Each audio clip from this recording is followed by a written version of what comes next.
Just when I thought I was out, they pulled me back in.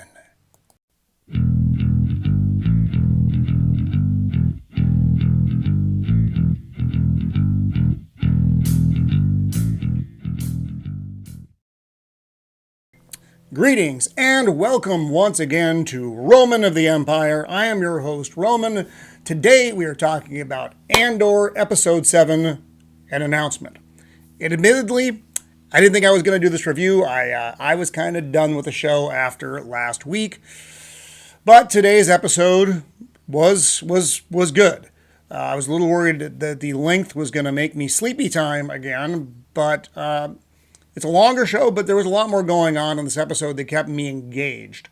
So, all right. We're mid-season now. This is episode 7, and they're going to 12. So, yeah, we'll see.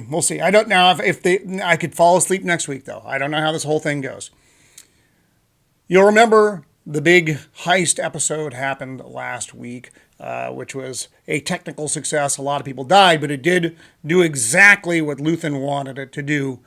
It got the Empire's attention, and they are bringing down the hammer, which is also what Luthen wanted to do.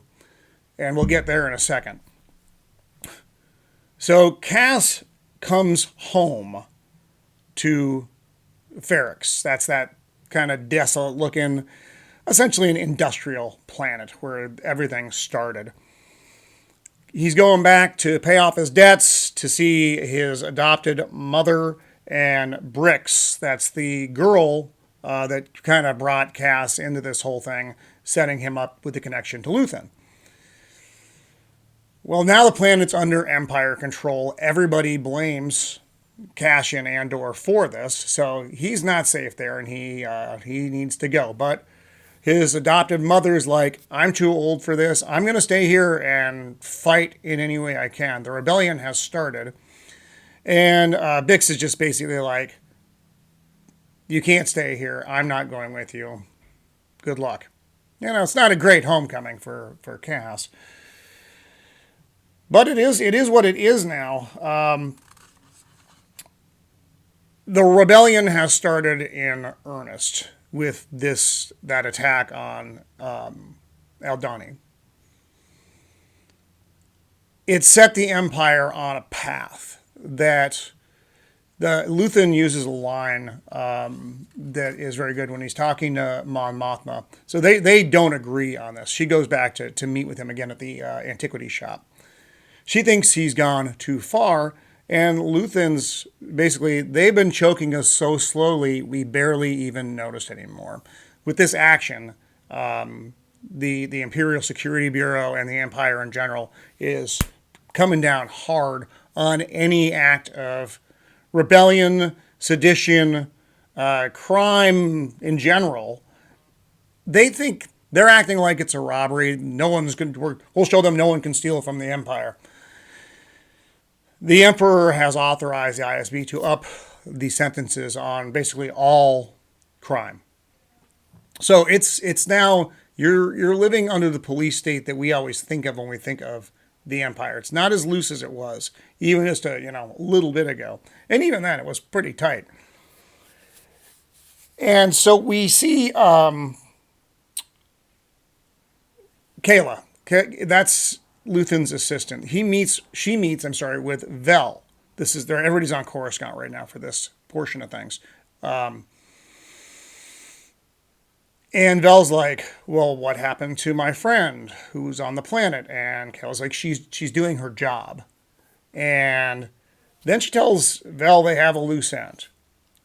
Loose ends when you hear that term, it's never good. And the loose end that she's referring to is Cassian Andor. Because he did his job and then he booked, but he can reveal them all. So basically, it's a kill order from the rebellion against him. That's kind of the way these things work. It's not as clean in actuality, and this show does a better job of depicting that. It's a messy business, rebellion. No one gets out just you're a freedom fighter and you've done the right thing. You end up having to do some terrible things, and that's what the show is depicting now. And I think that's actually pretty good. I like that they've gone with that element. And you'll remember I've mentioned Mon Mothma was supposed to have, there's a big dinner party that her husband, Perrin, who's kind of a twat, is putting on. Well, we get to see that party. And it's not, it's not as much fun as I thought it was going to be. I thought there was going to be a lot of good, political banter going back and forth, but we didn't get that. But what we do get is she's meeting with her friend, Tay Kolma. He's a childhood friend from when they were kids. And he's in the banking industry. Yes, even in the Empire, there's a banking industry. And he's the other partner that Mon was talking about a couple of episodes back. She wanted to bring someone else back in, and Luthen was very resistant to that. The rebellion needs money. Luthen wants to steal it. She wants to launder money, and that's why she needs this other guy. And so I think that's either he's going to turn her in, which I don't think is going to happen, or he's going to help her. And then the rebellion has a different means of acquiring funds. So interesting concepts there. Now at the ISB, Deborah, who you remember, she's the up-and-comer, the blonde lady who thinks that the rebellion actually is organizing all these things, even though they're in different sectors and all over the place, because they don't want to show a pattern. Well, she finally convinces her boss at the ISB that they are launching a coordinated effort, and she is able to provide data to such a point. And now she gets the assignment that she wanted. She gets to take over the sector of Phoenix, Ferrix, where everything started, so she can better her investigation. And she's an interesting character. Now, I'm going to throw out a theory, and you may or may not agree with it, but I'm going to throw it out right now so we can maybe have this discussion later. Is she working for the rebels? I don't know. Her actions say one thing. She's obviously more efficient and better at this, or she might just be a real hard ass and want to do this. Or she's looking at ways that the Empire could find them so that she can tell them how not to do it. That's a theory. That is a theory that I'm throwing around in my head. Because she says something that is very similar to what Luthen said, and maybe they're just looking at it from different sides, that with the Empire coming down heavy, that they are playing straight into the rebels' hands, which is what Luthen said as well. That's what he wants, so that the Empire comes down harder, and it forces the rebellion to not be willy-nilly about its motivations and execution. If you have an actual enemy, you'll fight an actual enemy. The slow choke that Luthen was talking about, true. You'll live under, the taking away a little bit at a time until you're now so oppressed that you don't know what to do. But if they bring down the hammer, you know exactly what you're facing. So these are great concepts, and I think the show is doing a good job of it now. It did take a minute to get here. Cassian leaves Ferrix, and he's on basically a resort planet called Niamos. And he's not doing anything wrong. He's walking along a boardwalk type thing, and some guys are in trouble. They stole something, and they're running. And there are stormtroopers there, shore troopers they call them, but whatever. And they're after these guys, but somehow they think he is involved, even though he actually isn't involved this time.